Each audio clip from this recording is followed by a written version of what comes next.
আপনি কি জানেন নামাজ অর্থাৎ সালাতের মধ্যে আপনি কি বলেন? অধিকাংশ মানুষ জানেন না তারা নামাজ অর্থাৎ সালাতের মধ্যে কি বলে। নামাজের মধ্যে আমরা সূরা ফাতিহা পাঠ করি। কিন্তু অধিকাংশ মানুষই সূরা ফাতিহার বাংলা অর্থ জানে না। আজকে আমরা সূরা ফাতিহার বাংলা শিখব। সূরা ফাতিহা কোরআন শরীফের প্রথম সূরা। সূরা ফাতিহায় মোট ৭টি আয়াত রয়েছে। প্রথম ৩টি আয়াতে আছে আল্লাহর পরিচয়, আর শেষ ৪টি আয়াতে আছে আল্লাহর কাছে আমাদের প্রার্থনা। সূরা ফাতিহা এমন একটি সূরা, কেউ যখন সূরা ফাতিহার আয়াতগুলো পাঠ করে আল্লাহ পাক সঙ্গে সঙ্গে সেই আয়াতের জবাব দিয়ে থাকেন। সুবহানাল্লাহ। এখন আমি সূরা ফাতিহার আয়াতগুলোর বাংলা বলবো। বিসমিল্লাহির রহমানির রহিম।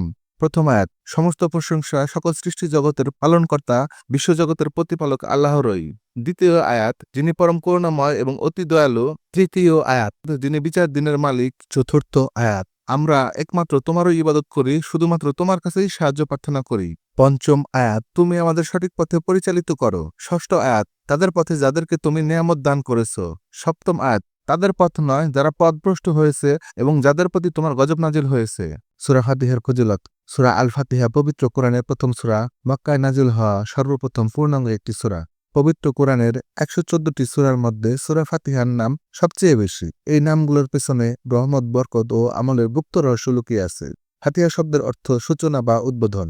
ইমাম বুখারী রহমতুল্লাহ সূরা ফাতিহাকে উম্মুল কিতাব হওয়ার ব্যাখ্যায় বলেন, এই সূরা দিয়ে কোরআন লেখার সূচনা হয়েছে, আর এই সূরার মাধ্যমে নামাজ শুরু করা হয় এবং এটাই কোরআনের সারসংক্ষেপ।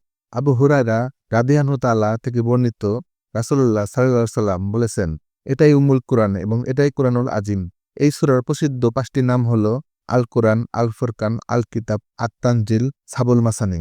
তিরমিজির হাদিস ২৮৭৫। সূরা ফাতিহা রাসূলুল্লাহ সাল্লাল্লাহু আলাইহি ওয়াসাল্লামকে দেয়া আল্লাহর এক বিশেষ উপহার। ইবনে আব্বাস রাদিয়াল্লাহু তাআলা থেকে বর্ণিত, জিবরাইল আলাইহিস সালাম নবীজির কাছে উপস্থিত ছিলেন। হঠাৎ নবীজি বিকট শব্দ শুনতে পেয়ে আকাশের দিকে তাকালেন।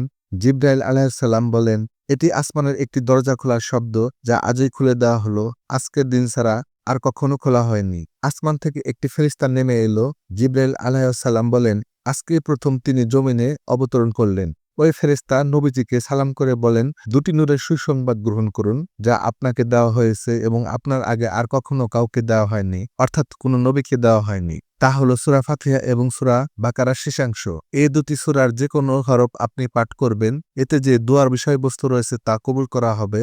অর্থাৎ দুইটি সূরা, বিশেষ করে সূরা ফাতিহা পাঠ করে আল্লাহর কাছে দোয়া করলে আল্লাহ পাক দোয়া কবুল করবেন।